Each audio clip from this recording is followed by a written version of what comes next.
Randhir education में आपका स्वागत है। आज हमारी फॉरेंसिक साइंस की ये 8वीं क्लास है और इससे पहले हम 7 क्लास कवर कर चुके हैं। आप लोगों का उन सातों क्लास पर सबसे अच्छा रिवर्ट आता है और आप लोग कमेंट करके मुझे बताते हैं कि आपको कंटेंट कैसा लग रहा है। साथ ही साथ मुझे ये भी पता चलता है कि आप पूरी क्लास को लास्ट तक देखते हैं, क्योंकि लास्ट में मैं प्रश्न पूछता हूं, आप उनके आंसर्स भी देते हैं और फिर फाइनल एक कमेंट भी आपको करना होता है जो कि एक प्रश्न मैं देता हूं। उस प्रश्न के कमेंट से मुझे ये पता चलता है कि पूरी क्लास आपने देखी है, आप सिंसियर कैंडिडेट हैं।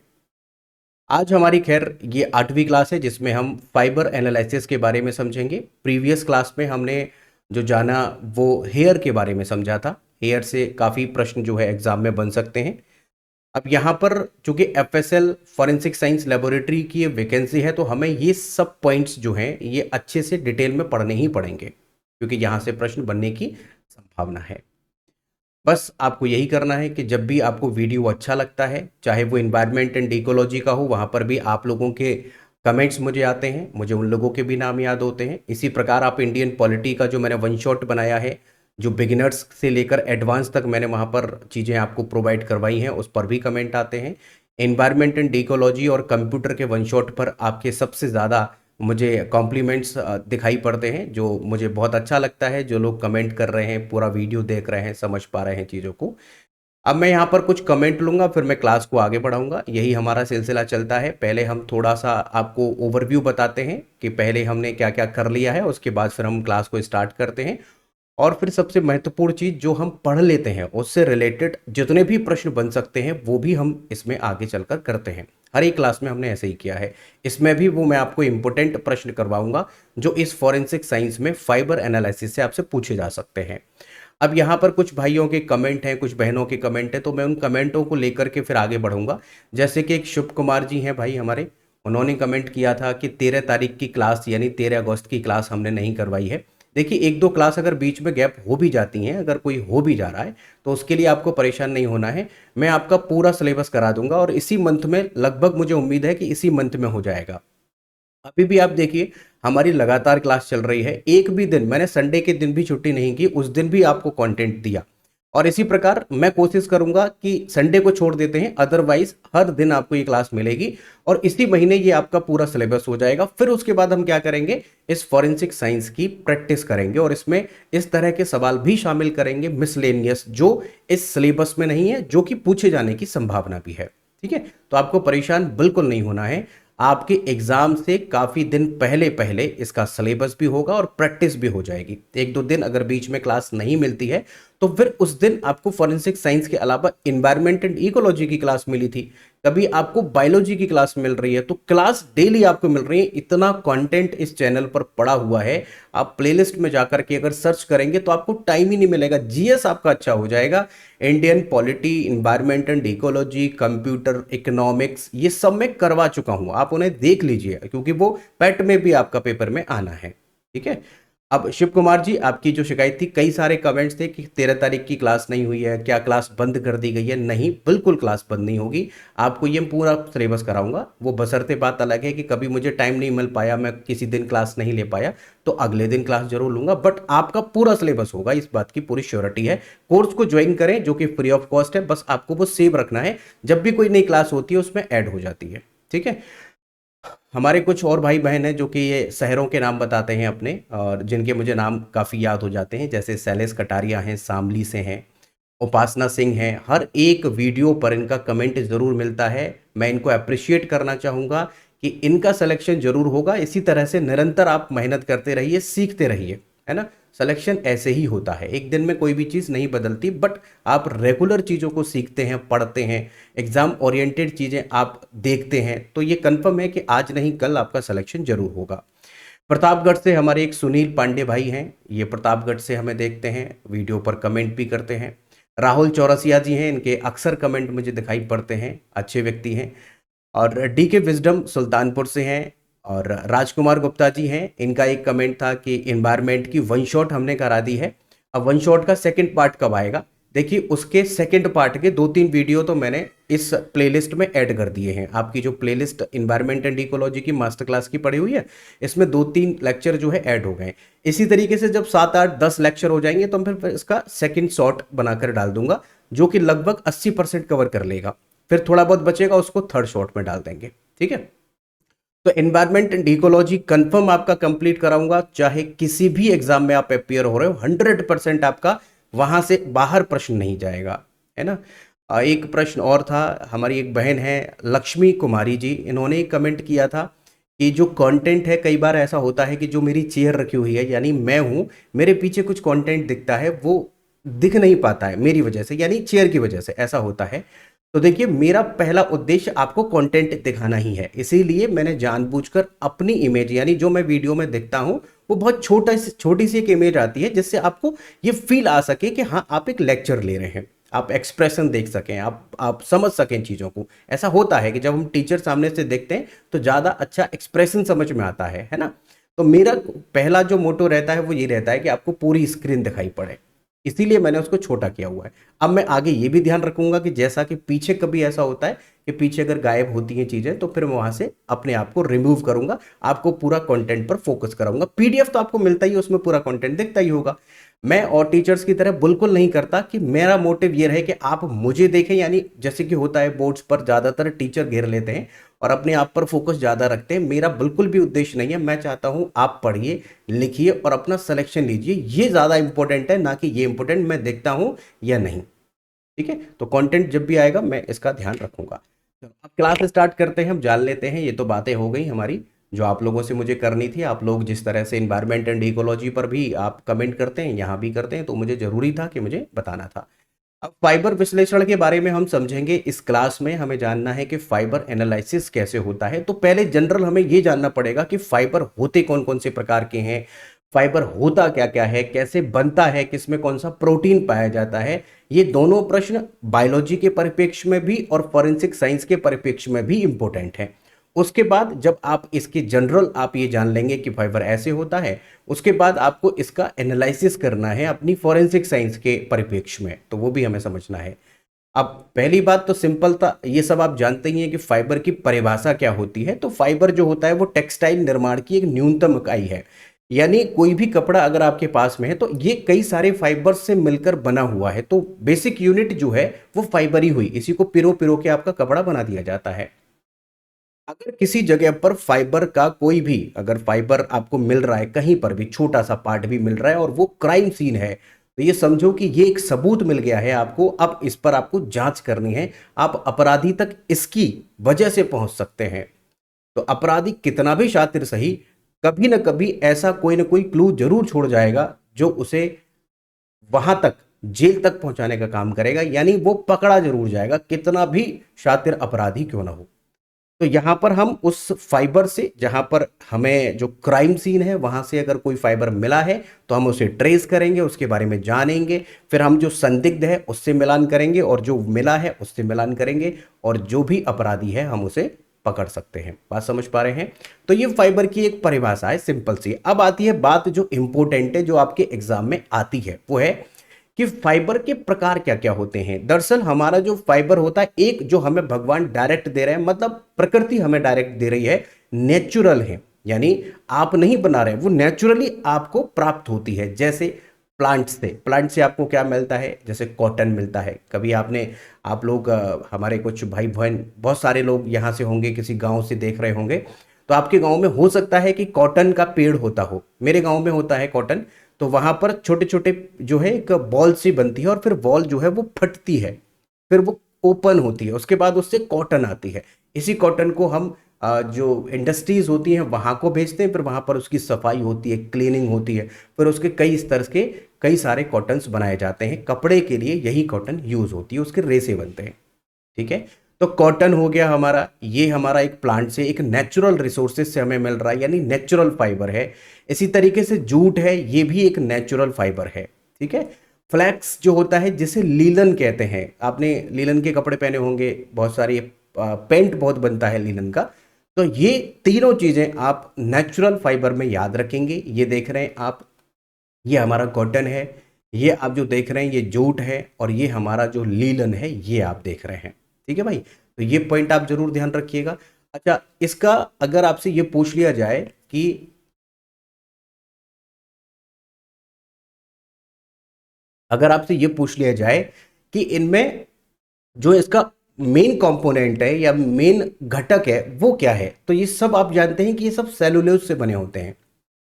ये तो हम प्रीवियस क्लास में आपसे बात कर ही चुके हैं कि ये सारी की सारी चीजें जो हैं वो आप देखेंगे कि ये सब सेलुलोज से बनी होती हैं। ठीक है। अच्छा, यहां पर जैसे आप जो लीलन देख रहे हैं ना, यहां पर कुछ क्रॉस नोट्स होते हैं, मतलब कुछ गांठें बनी होती हैं, जिससे ये जो है काफी औरों से अलग बनता है, यानी लीलन जो होता है काफी अट्रैक्टिव लगता है देखने में। ठीक है। ओके, चलो। अब ये तो रही जो प्लांट से मिलती है।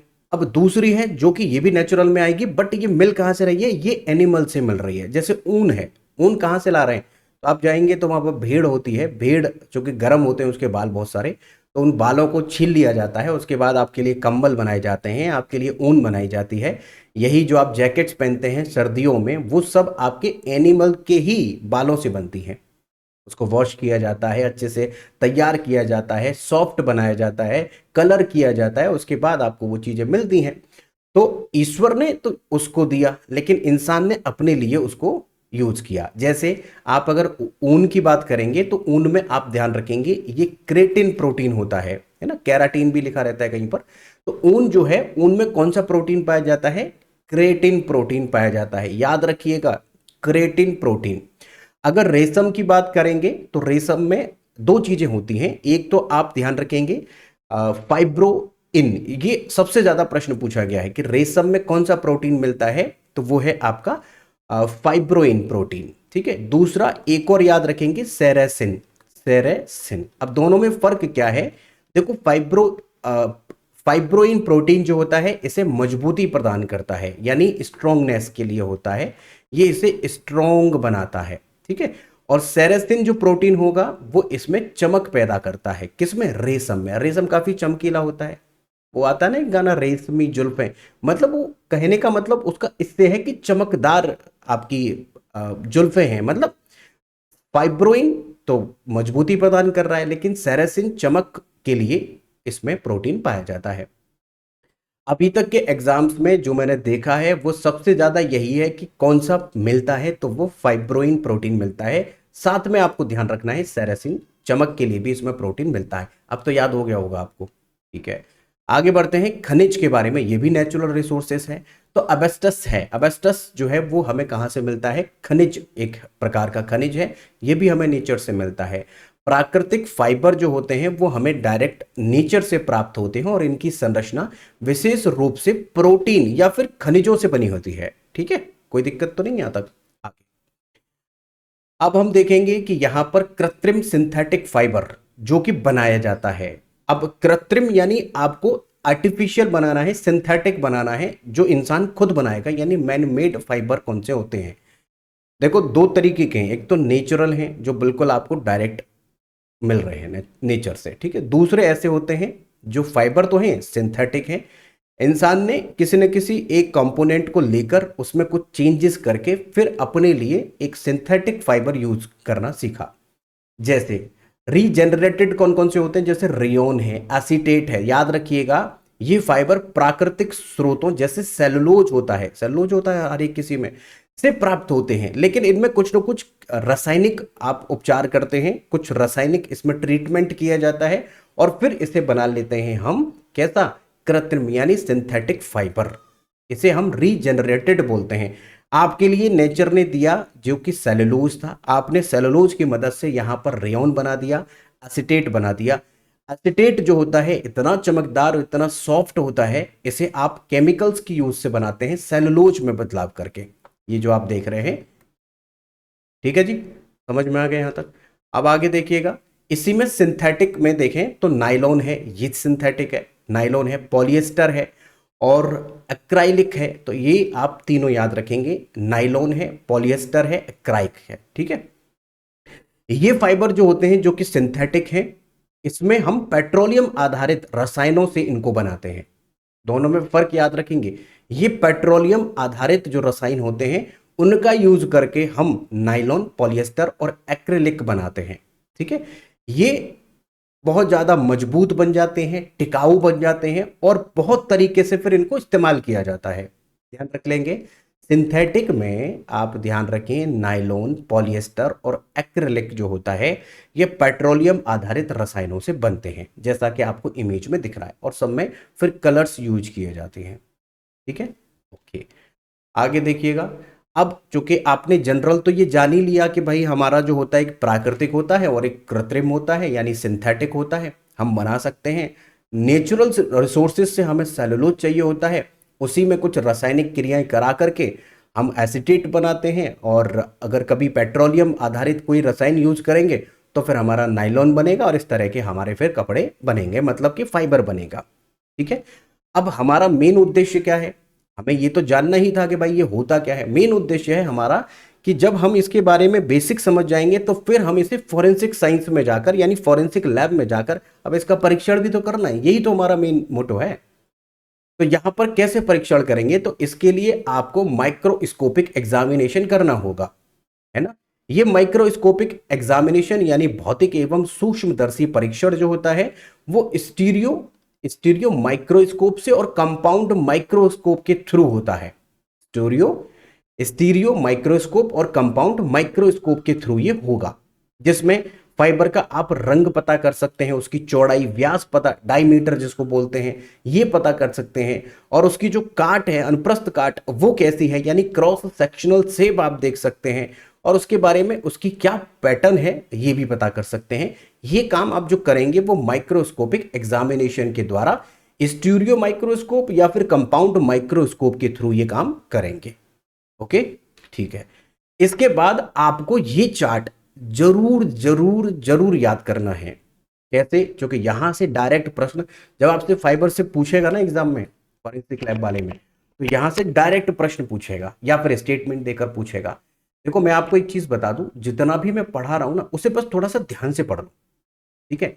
अब उस पर स्टेटमेंट देकर पूछे या डायरेक्ट प्रश्न देकर पूछे तो ये मत बोलना एग्जाम हो जाने पर कि भैया इसमें जो प्रश्न आए थे वो बहुत टफ थे। टफ नहीं थे, बशर्ते उसने आपका ध्यान आकर्षित किया, आपको ध्यान देने की जरूरत थी, स्टेटमेंट देकर के प्रश्न पूछ लिए। अगर टफ बनाता है तो कतई ये मत कहना कि टफ पेपर आया। टफ उनके लिए होगा जो नहीं पढ़ रहे हैं, जिसको मतलब जिन्होंने इस सिलेबस को अच्छे से नहीं देखा या नहीं पढ़ा।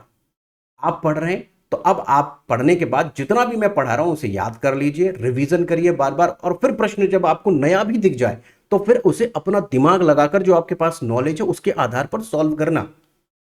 ठीक है, हाँ, ये करना है। जब डिपेंड करता है, वो चाहे तो मॉडरेट बना सकते हैं, वो चाहे तो टफ बना सकते हैं, है ना, या इजी भी बना सकते हैं, वो डिपेंड करता है आयोग के ऊपर। और जो मेरा मानना है कि वो मॉडरेट तक ही सीमित रहेंगे। कुछ प्रश्न जो होता है स्टैंडर्ड यही होता है, जैसे मैं एग्जामिनर हूं तो मैं इन चीजों को जानता हूं कि मुझे जब भी कोई पेपर बनाना है तो वो संतुलित होना चाहिए। संतुलित का नियम ये होता है कि आप लगभग उसमें 30% प्रश्न इजी डालिए और लगभग 40% के आसपास पेपर में टफ डालिए, मतलब मॉडरेट लेवल के डालिए, और फिर कुछ प्रश्न बहुत टफ डालिए। इस तरह से बैलेंस किया जाता है, जिससे कि जो बच्चा बिगिनर है वो भी प्रश्न कर पाएगा और जो थोड़ा पढ़ रहा है वो भी प्रश्न कर पाएगा। अब सिलेक्शन लेगा कौन? जो बहुत डेप्थ में पढ़ रहा है, तो यहां पर वही बाजी मार के ले जाएगा जो एक्चुअली मेहनत कर रहा है। तो हमें बैलेंस करना चाहिए। दरोगा में उन्होंने क्या किया, जैसे दरोगा का पेपर बनाया था, आयोग की गलती ये है। अब आयोग की गलती हम इसलिए मान रहे हैं क्योंकि आप खुद सोचिए इस बात को कि जब भी पेपर बनाया जाता है उसमें दो तरह के स्टूडेंट बैठते हैं, एक बहुत मेहनत करने वाले और एक जो अभी बिगिनर हैं।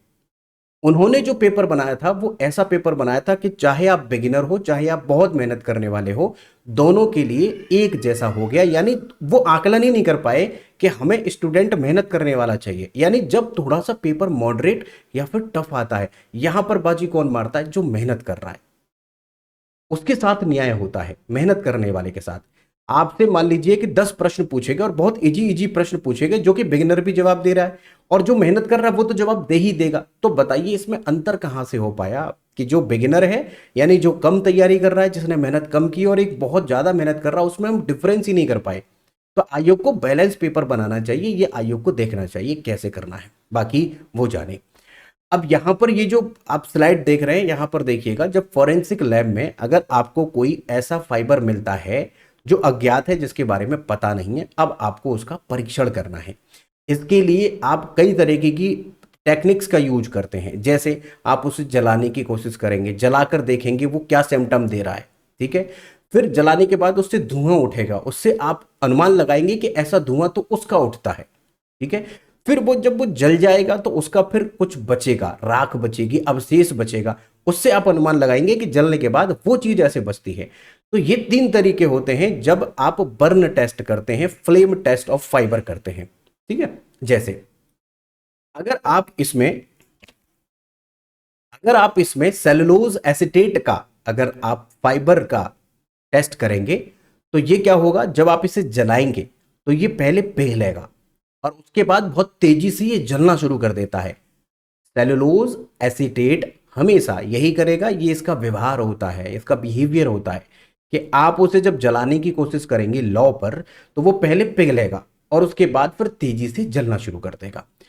इससे जो धुआं उठेगा, आप उस धुएं को सूंघ कर देखेंगे तो आप पाएंगे कि ऐसा लग रहा है जैसे कोई सिरका हो।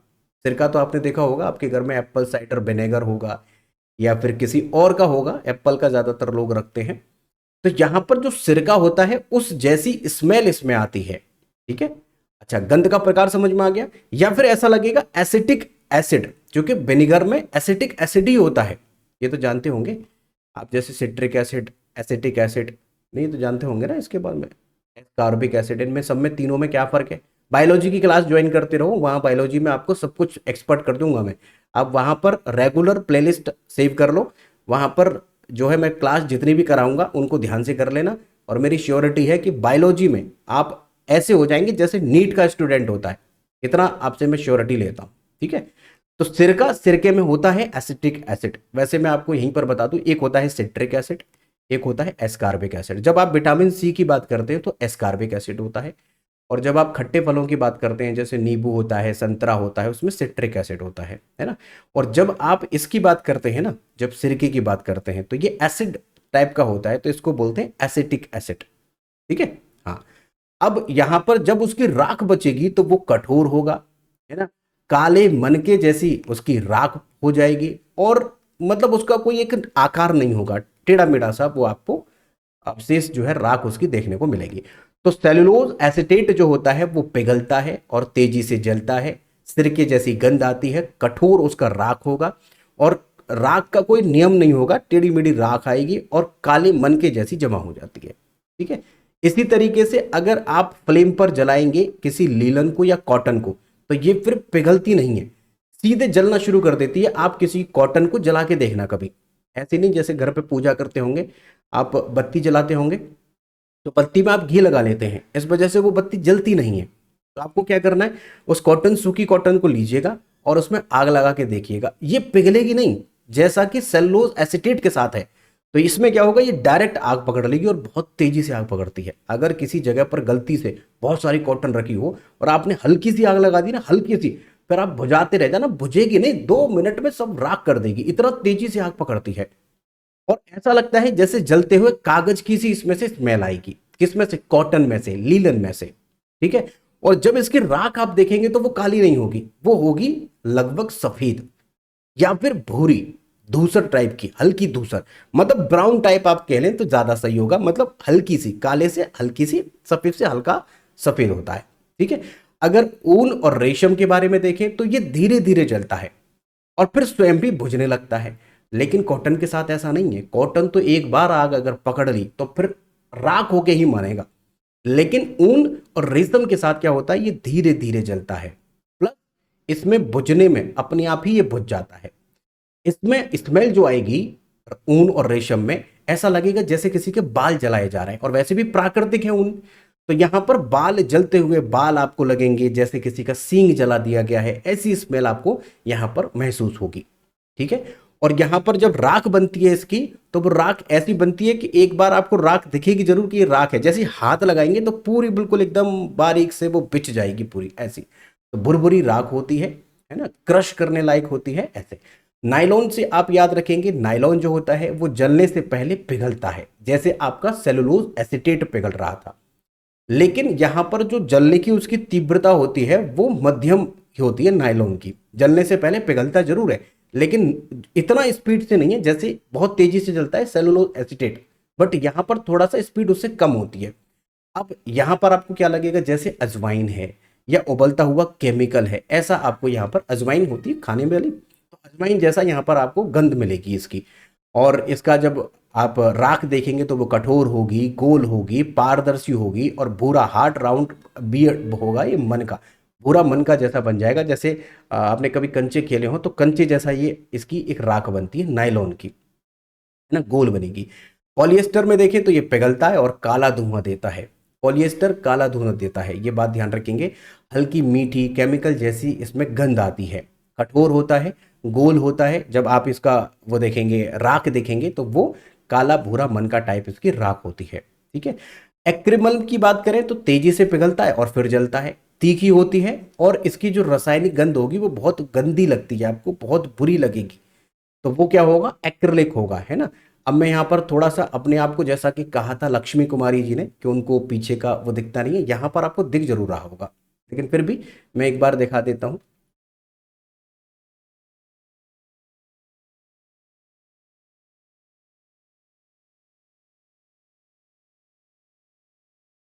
हाँ, अब मेरा इमेज दिख रहा है आपको, मैं एक बार चेक कर ले रहा हूँ इमेज आपको दिख रहा है कि नहीं, एक बार मैं चेक कर ले रहा हूँ। हाँ, ठीक है, ये मैंने टेस्टिंग की है जिससे कि आप लोगों को दिक्कत ना हो। ठीक है जी, इतना समझ में आ गया कि नहीं? ठीक है। तो यहाँ पर आप ध्यान रखेंगे ये कठोर होगा। उसके बाद रियोन की बात करें तो बिना पिघले तेजी से जलता है। क्या? ये जलेगा आपका रियोन। ये पिघलता नहीं है, डायरेक्ट जलना शुरू कर देता है और जलते हुए कागज जैसी इसमें से गंध आती है और सफ़ेद लगभग बारीक राख इसकी बनती है। ठीक है। तो ये जो स्लाइड है ये बहुत इंपॉर्टेंट स्लाइड है, यहाँ से प्रश्न बनते हैं, सेलुलोज एसीटेट से बनते हैं, कई बार ऊन से बनते हैं और इनसे पूछा जाता है गंध कैसी आती है। ठीक है। अब देखेंगे हम कंपैरिजन माइक्रोस्कोप। एक तरफ आपको रखना है अपराधी का बाल, जो आपको लगता है कि अपराधी है यानी संदिग्ध का, और एक तरफ रखना है वहां से जो हमें बाल मिला है अज्ञात। ठीक है। इन दोनों को मिलान कराने की कोशिश करनी है। तो यहाँ पर अगल बगल साइड बाय साइड हम उसकी तुलना करेंगे। क्या ये फाइबर ऐसा ही फाइबर है जो यहाँ से मिला है? अगर ये दोनों सेम है तो ये हमें पता चल जाएगा कि अपराधी जो हम पर, जिस पर हम सब शक कर रहे हैं, जो संदिग्ध है, यही वहां पर था। ठीक है। तो मैच आपको करना है, जैसे उसका रंग देखना है, जैसे उसका व्यास जो है वो क्या है, या फिर क्रॉस सेक्शन कैसे किया गया है, उसमें सतह का पैटर्न क्या है, दोनों के सेम मिल जाते हैं तो हमारा अपराधी तक पहुंचना आसान हो जाता है।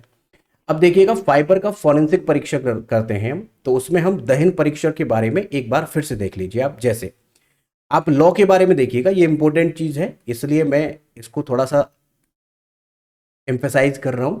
तो फाइबर के जलने की गंध लौ का प्रकार और अवशेष राख के आधार पर हम पहचान करते हैं। जैसे ऊन है तो जलते बाल जैसी इसमें से एक गंध आएगी, और इसकी जो लौ होगी वो पीली लौ होगी। यहां पर लौ जरूर याद रखना, पीली लौ होती है। ठीक है।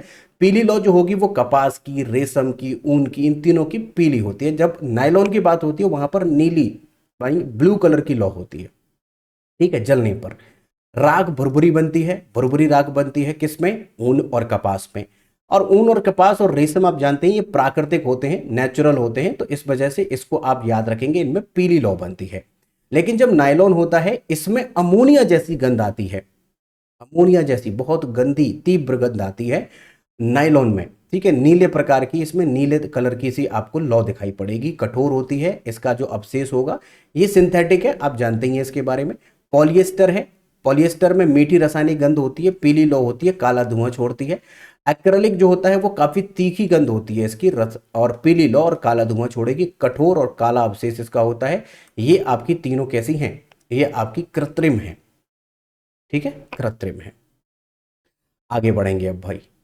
देखो भाई, अब हम फाइबर का फॉरेंसिक परीक्षण में ही देखेंगे कि जब रासायनिक या फिर स्पेक्ट्रोस्कोपिक विश्लेषण किया जाता है, यानी केमिकल से, और स्पेक्ट्रोस्कोपिक एनालिसिस किया जाता है, तो केमिकल्स में जब हम इन फाइबर्स को डालते हैं तो क्या प्रतिक्रिया देते हैं, ये आपको केमिकल टेस्ट में करना है। एक तो जला के टेस्ट करना है, एक कंपैरिजन करना है, ये सब करना है आपको। उसी में फिर आपको करना है आपको केमिकल्स के थ्रू स्पेक्ट्रोस्कोपिक एनालिसिस करना है, जिसमें आप बहुत सारे विलायक होते हैं जो सोल्यूब जो टेस्ट होता है, जिससे हम क्या करेंगे, विलायकों के द्वारा इसमें पता करेंगे कि ये इस फाइबर के साथ कैसा रिएक्शन हो रहा है। जैसे NaOH, HCl और एसीटोन आदि में फाइबर की घुलनशीलता का परीक्षण किया जाएगा कि ये घुलता है या नहीं घुलता है, क्या इससे प्रतिक्रिया होती है। ठीक है, अगर घुल गया तब भी हम मानेंगे कि ये फाइबर पूरी तरह से विलायक में घुल गया है। घुल गया तो घुल गया, नहीं तो कोई बात ही नहीं है। कई बार ऐसा होता है कि थोड़ा सा घुलता है, कई बार बिल्कुल फर्क नहीं पड़ता है। तो ये तीन तरीके हैं। जैसे अगर आप सोडियम हाइड्रोक्साइड के साथ यानी NaOH के साथ अगर फाइबर को डालते हैं तो वो सेलुलोज को घोलता है। तो उसमें चूंकि फाइबर में अगर सेलुलोज है और फाइबर में सेलुलोज होता है तो वो क्या होगा, वो उसको घोलेगा, मतलब घुल जाएगा। यहां पर हमारी घुलनशीलता कैसी होगी, घुल जाएगा। ठीक है, परिणाम क्या है, पूरी तरीके से वो घुल सकता है। जैसे आप ये देख रहे हैं, यहां पर आपने उसको डाला NaOH में किसी फाइबर को, अगर उसमें सेलुलोज है तो सेलुलोज को घोल देगा, कुल मिलाकर फाइबर जो है वो गायब हो जाएगा। ठीक है, अगर HCl देखें, HCl जो होता है, कुछ प्रोटीन फाइबर जो है इससे प्रभावित होते हैं, मतलब वो पिघलते हैं। ठीक है, तो अगर प्रोटीन है उसमें, नेचुरल प्रोटीन कोई है, तो ये कंफर्म है कि HCl उसे भिगो के क्या कर देगा, उसे खत्म कर देगा, मतलब उसे घोल देगा। तो यहां पर हम कह सकते हैं कि आंशिक रूप से वो घुलता है। ठीक है, लेकिन रिजल्ट आप देखें तो पूरी तरह से तो नहीं घुल पाया, तो इसीलिए आंशिक घुलता है। रिजल्ट ये है कि वो पूरी तरह नहीं घुला, बट घुला जरूर है। एसीटोन जो होता है वो सिंथेटिक फाइबर को घोल देता है, जो फाइबर बनाया गया है, देखा था ना आपने। तो वो फाइबर जो बनाया गया है वो आप एसीटोन के थ्रू घोल सकते हैं, यानी हम ये कह सकते हैं कि ये घुलनशील है। लेकिन किसके लिए, सिंथेटिक के लिए। लेकिन NaOH वो आपके नेचुरल वाले के लिए है। सेलुलोज तो नेचुरल है, तो सेलुलोज जो होता है वो नेचुरल वाले को और सिंथेटिक वाले को एसीटोन पूरी तरह घोल देता है। इथेनॉल की बात करें तो कुछ रंग हो गए, या जो रंग होते हैं खासकर, वो रंग घुल जाते हैं। तो आंशिक रूप से रंग घुल रहे हैं, तो हम कह सकते हैं आंशिक रूप से वो घुलता है। ठीक है, और जो पानी होगा, पानी जो होता है उसमें ये फाइबर सामान्यतः नहीं घुलते हैं। आप चाहे कॉटन डालिए या कोई भी चीज़ डालिए, तो पानी में अगर आप नॉर्मल पानी में डालते हैं तो उसमें घुलने की संभावना होती नहीं है। तो परिणाम यही आएगा कि वो पानी में घुलेगा नहीं फाइबर के साथ। ठीक है जी, चलो आगे। हाँ, आगे है कि फाइबर का फॉरेंसिक परीक्षण में हम देखेंगे कि एक टाइप होता है जिसको हम पहले भी एक बार पढ़ चुके हैं। अब यहाँ पर हम क्या करते हैं कि जो फाइबर होता है ना, उससे हम उसकी पॉलीमर संरचना कैसी रही है और उसका रासायनिक संगठन कैसा है, ये हम इससे पता करते हैं, जो कि है हमारा FTIR। FTIR में क्या होगा, FTIR में कि जिसे हम बोलते हैं फोरियर ट्रांसफॉर्म इंफ्रारेड स्पेक्ट्रोस्कोपी। ध्यान रखना, इसका फुल फॉर्म पूछ सकता है, Fourier transform infrared spectroscopy. Fibre की जो एक पॉलीमर संरचना है और उसमें कौन सा रासायनिक संगठन है, इसके बारे में हमें पहचान होती है। जैसे पॉलीमर का प्रकार क्या है, नायलॉन है, पॉलिएस्टर है, एक्रेलिक है, ये है, या फिर उसमें कौन सा बॉन्ड हमारा रासायनिक यूज हुआ है। ठीक है, तो यहाँ पर एक स्पेक्ट्रोमीटर होता है जिसमें हम FTIR का स्पेक्ट्रोमीटर कहते हैं। इसमें एक तो एक होगा आपका वेव नंबर और एक होगा आपका ट्रांजिस्टेंस। तो ये हमारे दो ग्राफ में आते हैं। जैसे आपको ये ग्राफ ज़्यादा समझने की आवश्यकता नहीं है, ट्रेनिंग का काम है। तो जब आप NH स्केच देखते हैं 3300, 2920, है ना, 1650, 1540, 1100, 720, तो इस तरीके से एक ग्राफ बनता है। ये ग्राफ आपको वहीं पर सीखना है। ठीक है, ओके। तो यहां पर आप वेव नंबर, ये स्पेक्ट्रो, अगर आपसे पूछ लिया जाए कि इस जो स्पेक्ट्रोमीटर है उसका काम क्या है, तो ध्यान रखना कि पॉलीमर की संरचना पता करना, नायलॉन है, पॉलिएस्टर है, एक्रेलिक है, ये सब ज्ञात करने का काम इसका होता है। ये इंपॉर्टेंट है, यहां से काफी प्रश्न पूछे जा सकते हैं। वो है कि माइक्रो स्पेक्ट्रो फोटोमेट्री। तो ये क्या है, MSP का फुल फॉर्म याद रखेंगे। MSP का काम क्या है, ये देखिए आप, फाइबर के सटीक रंग, उसका क्या रंग है एक्चुअली, इससे पता चलता है। और उसमें कौन सा पिगमेंट यूज किया गया है या डाई यूज की गई है, इसका विश्लेषण किया जाता है। और इससे हमारा जो सैंपल है वो नष्ट नहीं होता, बल्कि उसके बारे में हमें पिगमेंट क्या है ये पता चलता है, उसका एक्चुअली रंग क्या है ये पता चलता है। ठीक है, तो रंग का सटीक मान जो होता है वो LAB जो स्पेक्ट्रम है इसके थ्रू होता है, यानी डाई है उसकी पहचान होती है, मिलान किया जाता है। ठीक है, अगर इसमें माइनस ए आता है, ये माइनस ए तो वो ग्रीन का सिंबल है, प्लस बी है तो पीले का सिंबल है, प्लस ए है तो लाल का है, माइनस बी का है तो नीले का है। और यहाँ पर ये जो है आप ज़्यादा इस पर ज़्यादा जाने की ज़रूरत नहीं है, हालांकि वही चीज़ है, इसमें वेव लेंथ आती है और यहाँ पर जो है एक परसेंटेज में ये आएगा, इसमें नंबर्स दे रखे होंगे जिसे हम रिफ्लेक्टेंस स्पेक्ट्रम कहते हैं। ये जो है इसका एग्जाम्पल है, ये ग्राफ बनता है। ठीक है, तो आपको बेसिकली ये याद रखना है कि एमएसपी जो होता है ये क्या काम करता है, यहां से प्रश्न आपसे पूछेगा। ठीक है, सामने जो आप मशीन देख रहे हैं ये एमएसपी की मशीन है, एक गैजेट है, इसके थ्रू हम उसका रंग फाइबर का पता करते हैं। ठीक है, जैसे हम ब्लड जब सैंपल लेके जाते हैं तो वहाँ पर भी लैब होती हैं, इसी प्रकार आपकी फॉरेंसिक में भी तरह तरह की मशीनें होंगी, तरह तरह के माइक्रोस्कोप्स होंगे जो बहुत एडवांस होंगे, वहाँ पर आप जा करके चेक करेंगे कि भाई ये क्या है। तो बताइए, क्या आपको ये टॉपिक समझ में आ गया है जो फाइबर वाला है, क्या क्या काम होता है, कैसी गंध होती है। अब इससे रिलेटेड मैं आपको प्रश्न करवाता हूँ और प्रश्न आप लोगों को अभी पहले आंसर करना है। ठीक है, और पहले अपने मन में आंसर करना है और चीज़ों को जो क्वेश्चन है उसे समझने की कोशिश करना है, क्योंकि जो आपने पढ़ा है इसी पर बेस्ड ये प्रश्न होंगे। प्रश्न नंबर 1 बताइएगा। प्रश्न नंबर 1, शिव कुमार जी, प्रश्न नंबर 1 आपके सामने है।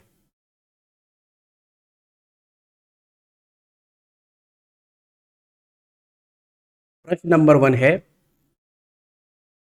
कि वनस्पति फाइबर, प्लांट फाइबर के सूक्ष्मदर्शी परीक्षण के दौरान कोशिकाओं में नोड्स या क्रॉस मार्किंग्स का दिखाई देना किसकी मुख्य पहचान है?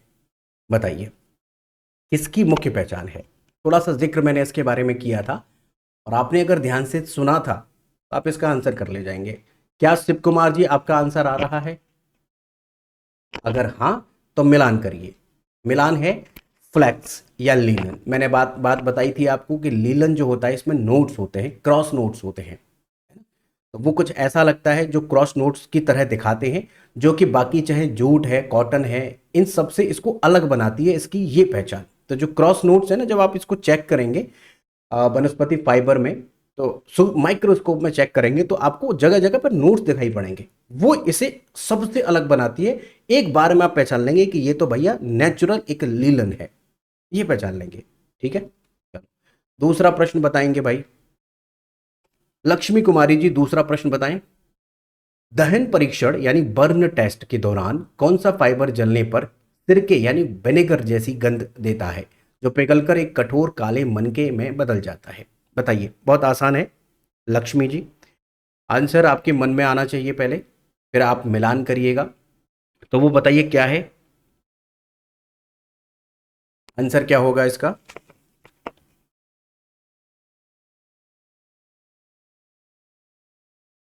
हाँ जी, तो इसका आंसर होगा सेलुलोज एसीटेट। सेलुलोज एसीटेट जो होता है वो आप ध्यान रखिएगा, यहां पर ये जरूर है कि एसिटिक एसिड, एसिटिक एसिड और एथिलीन से मिलकर बनता है। ठीक है, और इसी कारण यहां पर जो गंध आती है वो दरअसल इसीलिए इसकी विनेगर जैसी गंध आती है। ठीक है, तीसरा प्रश्न, जब संदिग्ध के कपड़े सीधे पीड़ित के कपड़ों से संपर्क में आकर फाइबर स्थानांतरित करते हैं यानी ट्रांसफर करते हैं, तो इसे किस प्रकार का स्थानांतरण माना जाता है? अब आप कहेंगे ये तो हमने पढ़ा है नहीं, ये बहुत बेसिक बात है और मैंने इसको इसलिए शामिल किया है कि इसको अलग से स्लाइड में पढ़ाने की जरूरत ही ना पड़े, एक बार में आप समझ जाएंगे और एक बार में ये कॉन्सेप्ट अपनी कॉपी में नोट कर लेना, काम खत्म। तो ये देखो, इसी तरह से मैं सारे, चाहे आपका अगर गलती से कोई ऐसा फैक्ट या ऐसा टॉपिक छूट भी जाएगा ना, तो सारी क्लासेस होने के बाद मैं एमसीक्यू, इसके पीवाईक्यू ये सब लेकर आऊंगा, प्रैक्टिस कराऊंगा आपकी। तो प्रैक्टिस में सब कुछ मतलब छोड़ूंगा कुछ भी नहीं, मिसलेनियस जितने भी हैं सब कुछ आपसे इसमें ऐड कराकर दे दूंगा। बस आप बने रहिएगा साथ और पढ़ते रहिए, सीखते रहिए, कंफर्म आपका ये सब्जेक्ट अच्छा हो जाएगा। देखो भाई, जब संदिग्ध के कपड़े सीधे पीड़ित के कपड़ों के, पीड़ित कौन है? जो मरा है या जिसके साथ कोई क्राइम हुआ है ना, वो पीड़ित है। और जो संदिग्ध था उसके कपड़े में जो फाइबर लगा होगा, ये फाइबर डायरेक्ट इससे उलझा उलझी में ये डायरेक्ट इसके कपड़ों पर चिपक गया। जो हमारा क्राइम सीन है वहां पर मिला। तो हम ये कह सकते हैं कि जो एक अपराधी था, जो एक संदिग्ध है, उस संदिग्ध के फाइबर और इस व्यक्ति के फाइबर यहां पर आदान प्रदान हो गए या वहां पर मिल गए, तो ये काम तो डायरेक्ट हो रहा है। यहाँ कोई तीसरा आदमी तो है नहीं, तो ये काम डायरेक्ट हो रहा है, इसीलिए ये प्राइमरी ट्रांसफर है। और यही काम अगर ऐसे होता कि यहां पर कोई मीडिएटर आ जाता, मतलब जैसे फॉर एग्जाम्पल के तौर पर आप इमेजिन करिए कि मान लीजिए कि जो कोई व्यक्ति था, वो पीड़ित जो व्यक्ति है उसके पास वो फाइबर मिला, है ना, लेकिन वो फाइबर किसी तीसरे माध्यम से आया है, वहां उससे रिलेटेड नहीं है, या तीसरा कोई तरीका है, मतलब वो इनडायरेक्ट है। बात समझ रहे हैं? तो उसे हम क्या बोलेंगे? सेकेंडरी। तो जब भी कभी किसी भी संदिग्ध का या किसी भी अपराधी का क्राइम सीन पर कोई डायरेक्ट बाल मिल रहा है, हमारा जो विक्टिम था या जो हमारा एक जो पीड़ित था उसके साथ डायरेक्ट टच हुआ था, तो हमें डायरेक्ट सिंबल मिल रहा है, इसके लिए वो प्राइमरी होगा। अगर डायरेक्ट सिंबल नहीं मिलता, घूम फिर के कहीं से आता वो फाइबर, तो हमारा वो सेकेंडरी ट्रांसफर था। ठीक है, तो याद रखेंगे ये प्राइमरी ट्रांसफर का एक उदाहरण है। अगला प्रश्न चौथा है, कमरे के तापमान पर सांद्र हाइड्रोक्लोरिक एसिड HCl, याद रखेंगे, में कौन सा फाइबर आसानी से घुल जाता है? ये तो बता देंगे आप, कौन सा फाइबर जो है वो आसानी से घुल जाता है? ऑप्शंस आपके सामने है, एक्रिलिक, रेयन, नाइलॉन, पॉलिएस्टर। बताइए। यहां पर हमारे कुछ और भाई लोग हैं, राहुल चौरसिया जी बताएं, और प्रतापगढ़ से सुनील पांडे जी बताएं, इसका आंसर क्या होगा? इसका आंसर होगा नाइलॉन। ऑप्शन सी, नाइलॉन ही तो है जो आसानी से घुल जाता है। ध्यान से पढ़िएगा जो स्लाइड मैंने पढ़ाई है। अगला प्रश्न है, माइक्रो स्पेक्ट्रोफोटोमीटर MSP का मुख्य उपयोग फॉरेंसिक प्रयोगशाला में किस उद्देश्य के लिए किया जाता है? बहुत आसानी से इसका आंसर दे देंगे, ये तो कोई दिक्कत ही नहीं आएगी। क्या पता करना होता है भाई? राजकुमार गुप्ता जी बताइए, क्या करना पड़ता है इसके लिए?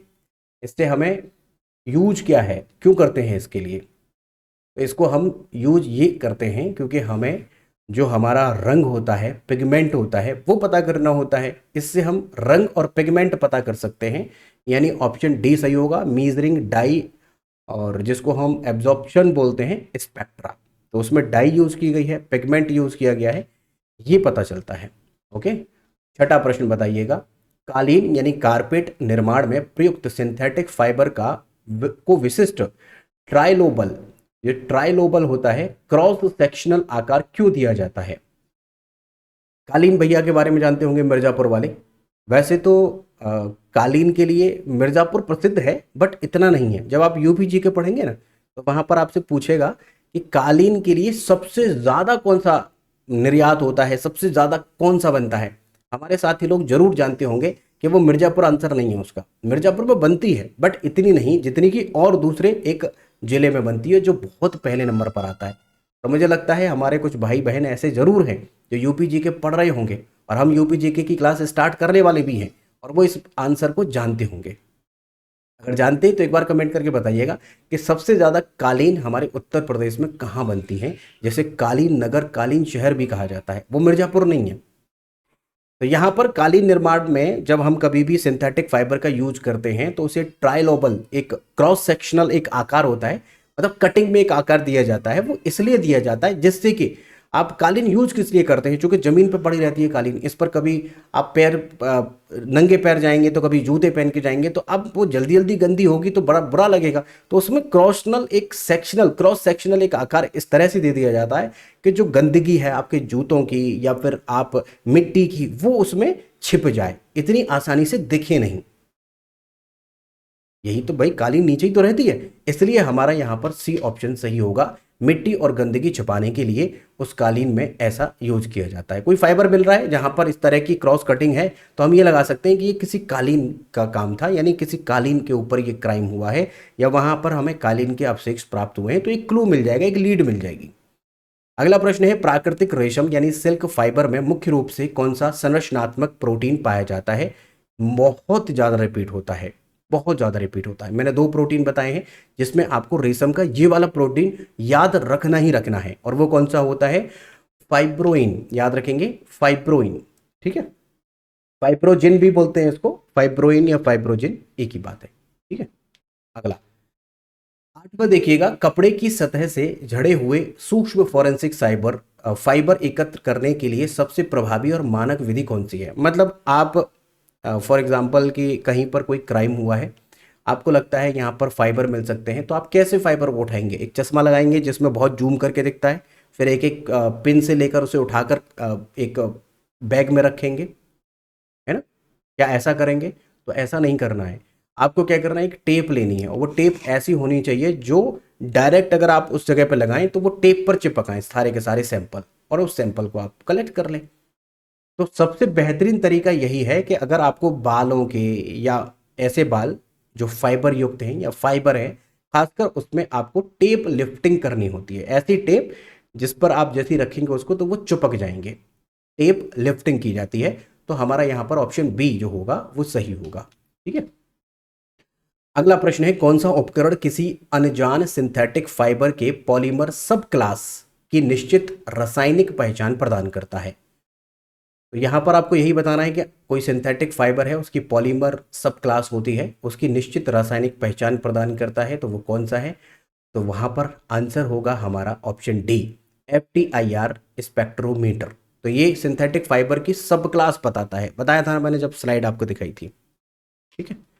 अगला प्रश्न देखिएगा 10वां, क्रॉस ट्रांसफर या फिर लोकार्ड के विनिमय सिद्धांत, लोकार्ड एक्सचेंज प्रिंसिपल, आपने शुरुआत में ही पढ़ा है इसको, के संदर्भ में, क्योंकि ये जो संदर्भ है ना, प्राथमिक यानी प्राइमरी ट्रांसफर और सेकेंडरी ट्रांसफर के बारे में ये लोकार्ड ने भी बात की है, इसलिए मैंने इसमें लोकार्ड भी शामिल किया है। तो इसे क्रॉस ट्रांसफर भी कहते हैं।